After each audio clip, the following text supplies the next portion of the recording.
wabarakatuh. Selamat malam ya untuk teman-teman sekalian. Kita lanjut lagi kuliahnya. Untuk malam ini kita akan membahas progressive self-awareness. Ya. Foldernya ada yang ingat nggak ya? Saya nulisnya di mana ini?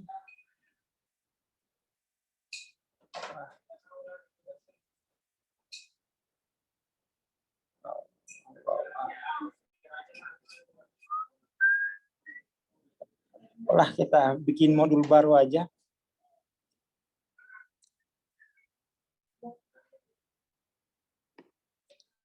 Ya, kita mulai bab tentang progressive self-awareness. Bab tentang progressive self-awareness itu untuk mengetahui ya, jadi untuk mengetahui kemajuan evolusi kesadaran kita, ya. Itu yang paling penting. Jadi kemajuan evolusi dari kesadaran diri kita. Nah, sebelum kita membahas soal kemajuan evolusi, kita perlu bahas dulu di dalam teori Hawking itu ada yang disebut dengan bab soal penciptaan dan evolusi.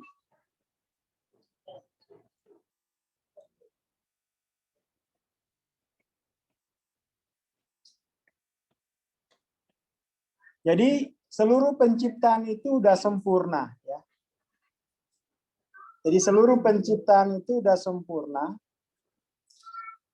karena yang diciptakan Tuhan itu kan selesai dia. Nah, yang mengalami progresif itu bukan pada tingkat ini, tetapi pada evolusi diri kita. Dalam artian itu evolusi kesadaran diri. Ya. Keilahian kita tidak pernah berubah. Dari dulu sampai akan datang itu tidak pernah berubah. Tetapi yang mengalami perubahan kesadaran itu bagian dari evolusi kesadaran diri kita. Makanya untuk mempercepat proses evolusi itu yang digunakan adalah prinsip non-dual. Ya. Prinsip non-dual. Prinsip non-dual itu akan membantu percepatan evolusi kesadaran diri kita.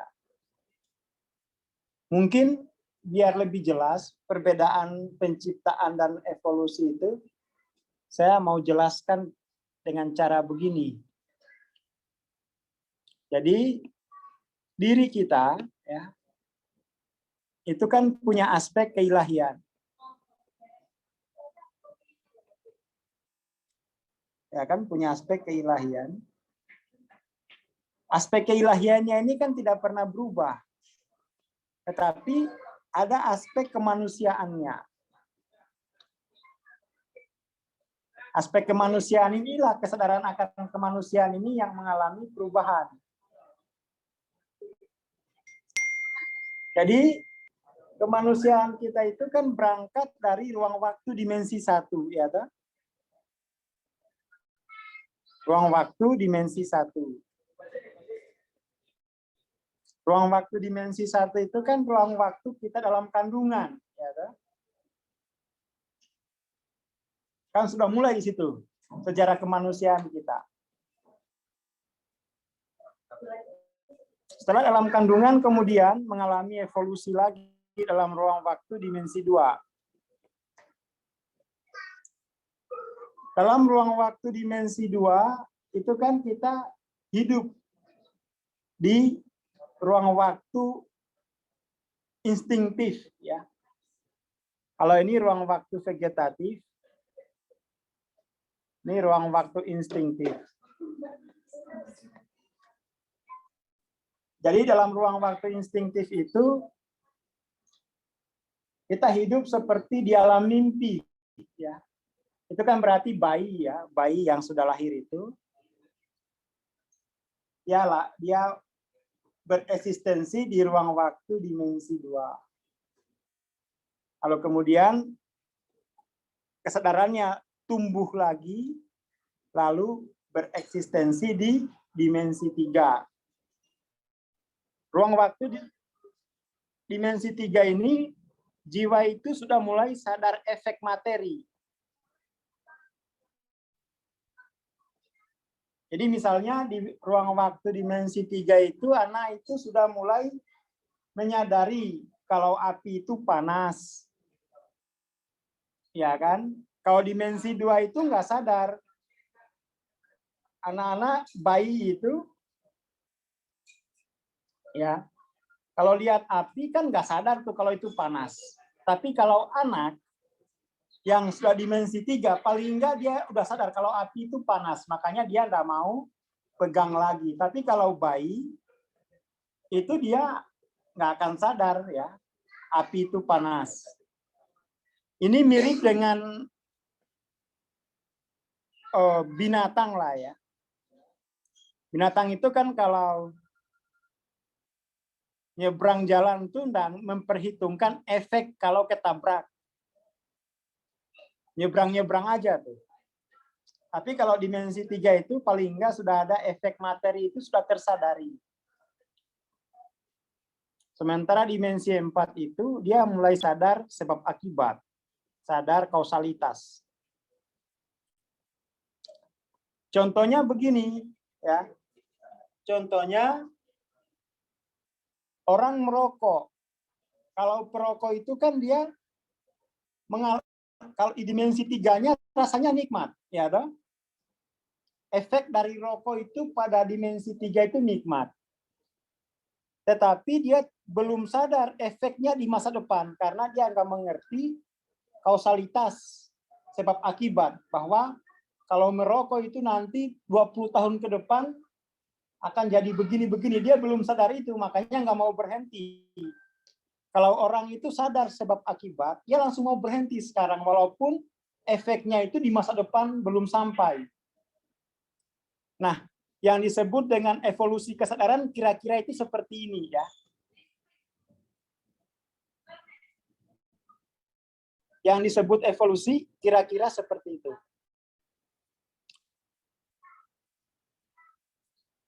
Sampai sini jelas nggak ya?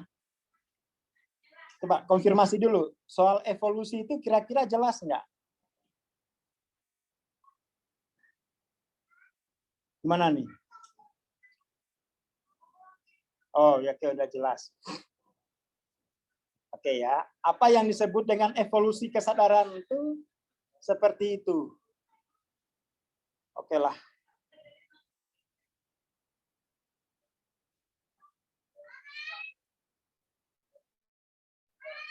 Nah, yang disebut dengan progressive self-awareness itu adalah proses perubahan kesadaran kita. Ya. Setiap dimensi ini. Dalam peta kesadaran itu, dimensi ketiga, itu dimensi keempat, 5, 6, 7, sampai 10. Sampai 1000 ya. Nah, sekarang diri kita itu progresifnya di mana? Ya kan? Sekarang diri kita progresifnya sadar sebab akibatkah atau masih sadar efek materi? Rata-rata di kelas ini itu sadar sebab akibat, tapi sebab akibat itu sebab akibat yang belum di 400. Jadi dimensi 4 itu mulai di sini. Ini dimensi 3.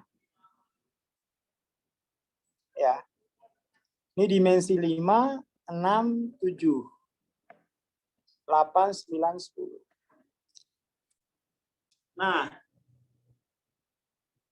yang disebut dengan progressive self-awareness itu kemampuan, itu adalah proses evolusi yang sudah kita tempuh, ya. Saya tambah lagi di sini dimensi 5.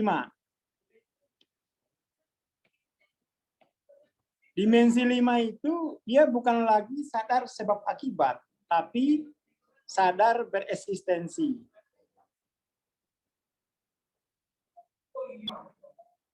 Sadar bereksistensi. Jadi lebih tinggi, ya. Kualitas kesadarannya lebih tinggi. Dimensi 6 itu sadar nature perilaku atau sadar nature of consciousness. Kalau belum tersadari itu ya nanti progresifnya berarti lambat. Dari pengukuran LOC sih rata-rata masih di sini ya, dimensi keempat. Itu pun belum tuntas. Karena dimensi keempat itu kan sampai 499. Berarti masih sadar sebab akibat, kausalitas.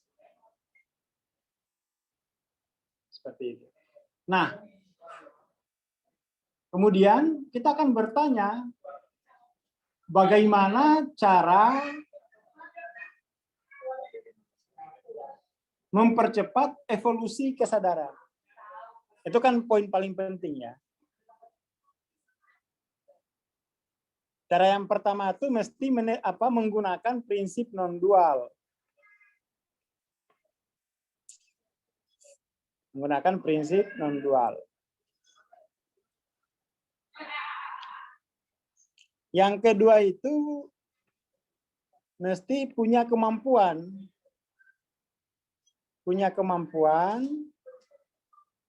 menyaksikan ruang waktu diri bereksistensi. Jadi ketika dia menggunakan prinsip non-dual, itu kan artinya dia punya kemampuan self-awareness. Ya. Prinsip non-dual itu mengarahkan kita untuk memiliki kemampuan self-awareness. Apa self-awareness itu? Kemampuan menyaksikan diri dalam pengalaman ruang waktu bereksistensi. Self-awareness adalah kemampuan menyaksikan pengalaman ruang waktu dalam ruang waktu bereksistensi. Ya kan? Itu satu. Yang ketiga kemudian, setelah mampu menyaksikan ruang waktu bereksistensi itu harus kemudian mampu memahami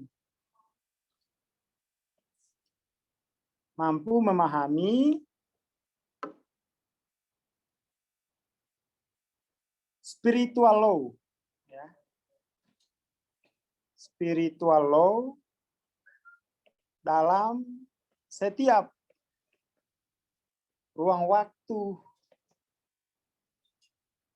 bereksistensi. Nanti yang keempat itu baru mampu melampaui setiap spiritual law nature, ya, spiritual law atau nature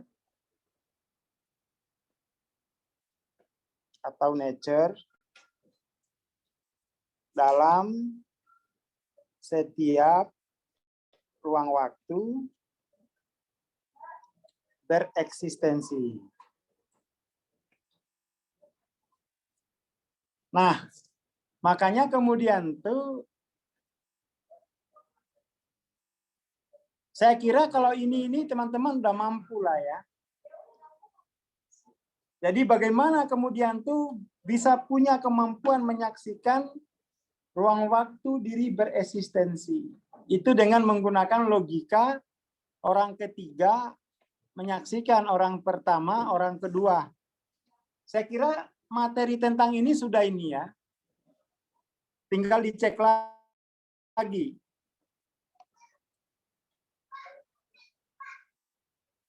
Jadi bagaimana punya kemampuan self-awareness, cari materi kuliah, orang ketiga menyaksikan orang pertama atau orang kedua.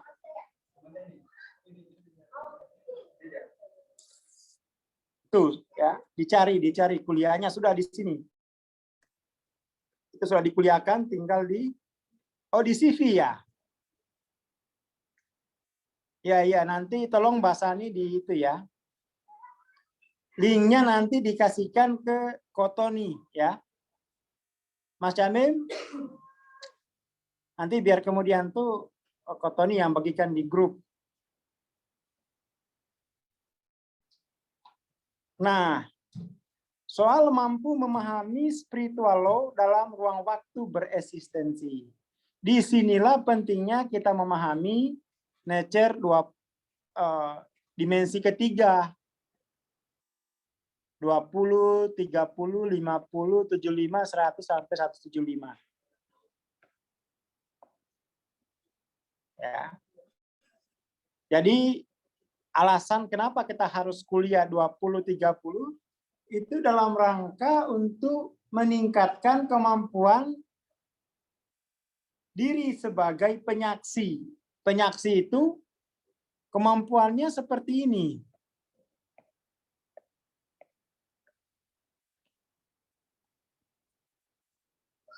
Kemampuannya seperti ini. Ya, jadi dengan memahami setiap nature kesadaran itu akan membuat kita masuk ke tahap ketiga dalam kemampuan sebagai penyaksi. Kemampuan sebagai penyaksi.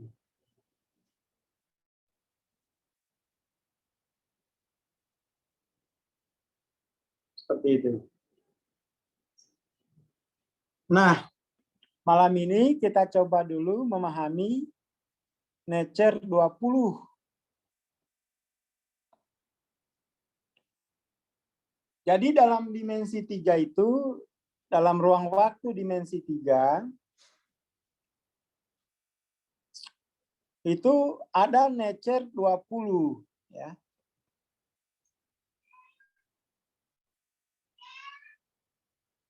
Saya carikan dulu modelnya.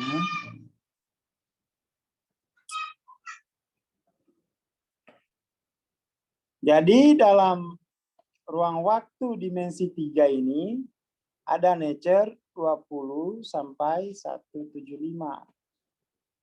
Ini harus tahu semua ya. Harus bisa mengidentifikasi pengalaman diri ketika hadir dalam nature 20. Nah, nature 20 itu namanya shame ya. Dalam peta kesadaran, ini dia shame.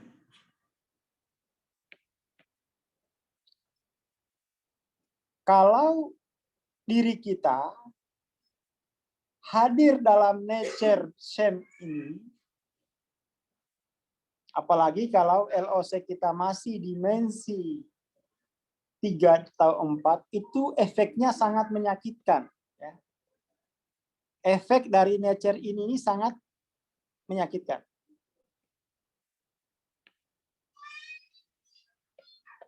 Karena kenapa? Karena ketika diri kita hadir di nature 20 ini, itu kemudian yang kita alami, ya, yang kita alami itu seperti ini. Kita kemudian melihat diri kita itu tereliminasi. Tidak sesuai dengan kriteria benar menurut kesadaran kolektif. Itu efek dari nature 20. Diri kita menjadi tidak sesuai dengan kriteria benar secara kolektif. Kemudian itu artinya diri menjadi sebagai yang tidak, dirinya itu tidak terwakili dalam sebagai yang benar itu. Ya. I am not enough. Kalau dalam bahasa Inggris itu 20 ini dinyatakan sebagai I am not enough. Diri saya tidak mewakili yang benar secara sosial. Jadi pikiran-pikiran di seputar Nature 20 itu adalah perasaan diri sebagai najis, ya. Perasaan diri sebagai yang tidak utuh. Perasaan diri sebagai yang terbuang. Dan kita melihat seluruh masyarakat telah menghakimi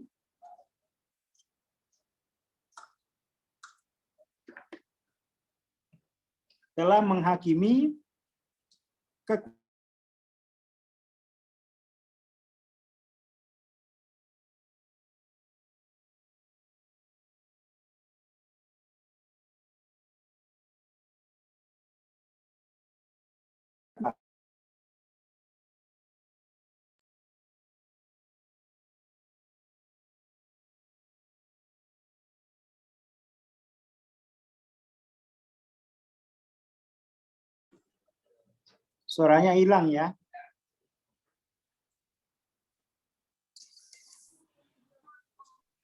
Oke, ya. Jadi Bang, kalau layarnya hilang. Layarnya hilang. Oh, layarnya hilang. Oke. Ya, sering restart sendiri ini. Kenapa ya?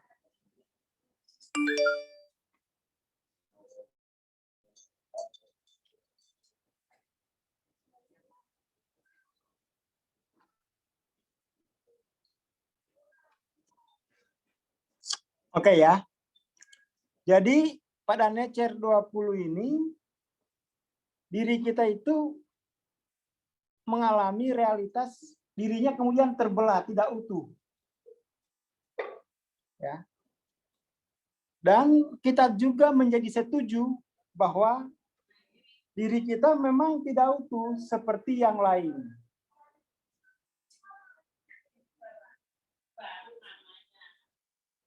Makanya kalau kita baca buku Hawking itu di Nature 20 ini, dorongannya itu adalah ingin bunuh diri, ya. Baik secara langsung maupun pelan-pelan. Seperti itu.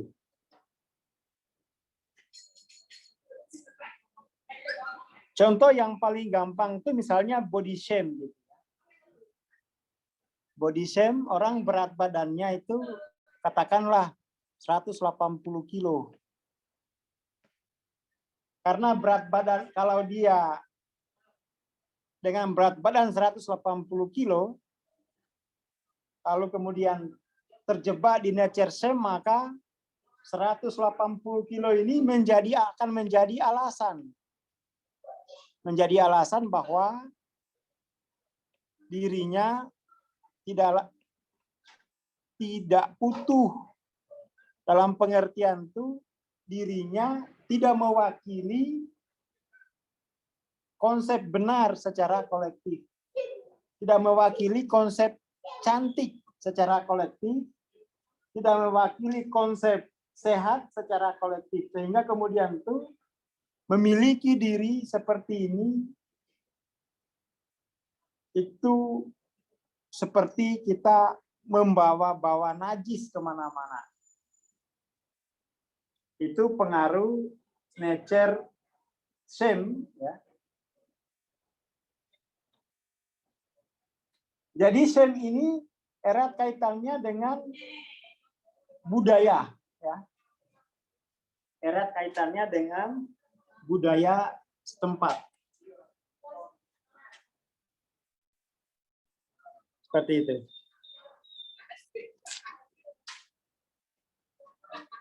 Saya kira untuk malam ini presentasinya itu dulu ya.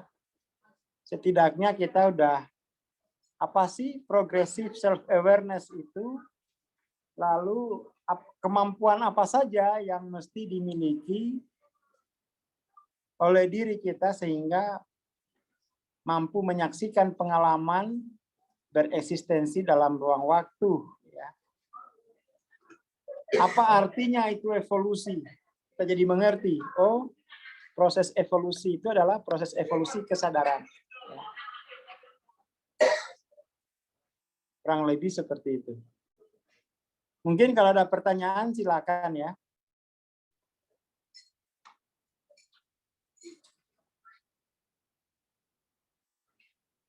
Oke.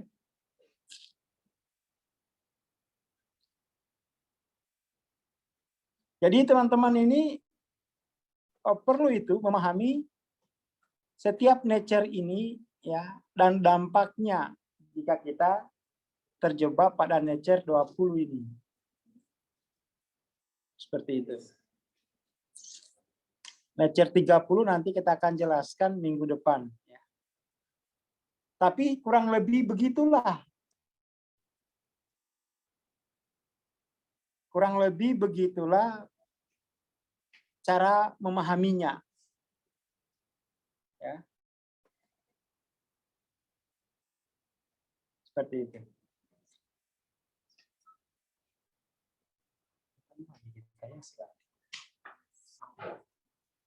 Mungkin itu dulu malam ini ya. Kalau nggak ada pertanyaan.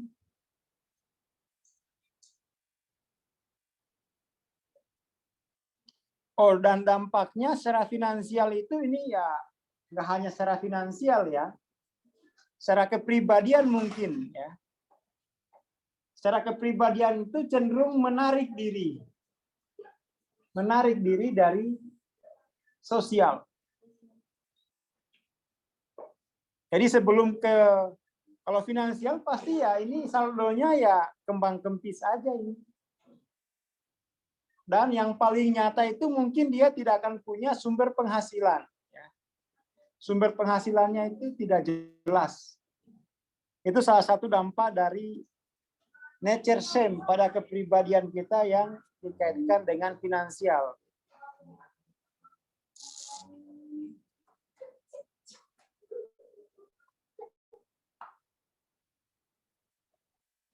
Mungkin kalau nggak ada, ya, saya kira itu oke. Yang penting itu teman-teman memahami progresif itu ya paham prinsip evolusi lah kayak begini. Paham prinsip evolusi, kalau kemudian tuh paham kemampuan diri apa saja yang dimiliki oleh seorang penyaksi, ada 4 gitu ya. Paling enggak prinsipnya itu 1, 2, 3, 4. Kalau kemudian tuh masuk ke yang ketiga, mampu memahami nature consciousness dalam setiap ruang waktu bereksistensi dimulai dari minimal dimensi 3.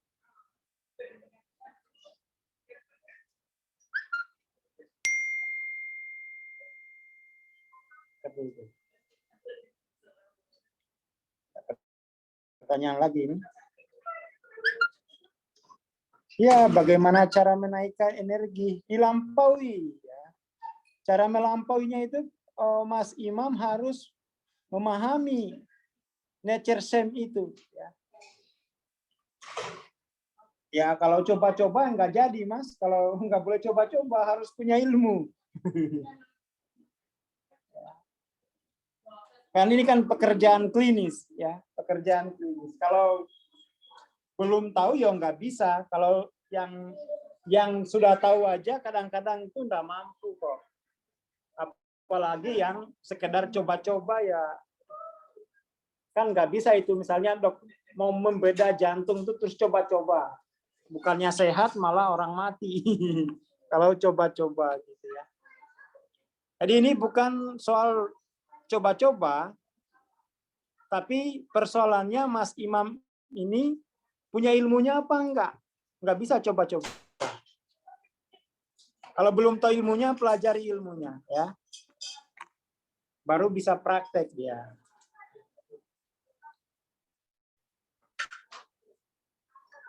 Oke? Saya kira itu dulu, ya. Terima kasih. Saya kembalikan ke Kotoni. Selamat malam. Ya, selamat malam. Terima kasih Bang Aswar. Ya, sahabat kelas, untuk kelas malam ini kita akhiri sampai di sini. Kita ketemu lagi minggu depan di waktu yang sama ya. Entah informasi lengkapnya akan disampaikan di grup ya. Untuk rekaman juga akan diupdate di grup. Oke, terima kasih. Selamat malam semuanya. Untuk yang belum bergabung ke grup ya, bisa chat ya ke WA ya 0818 882365 ya bagi yang mau bergabung ke grup 0818882365. Oke, sekian. Terima kasih. Ketemu lagi minggu depan.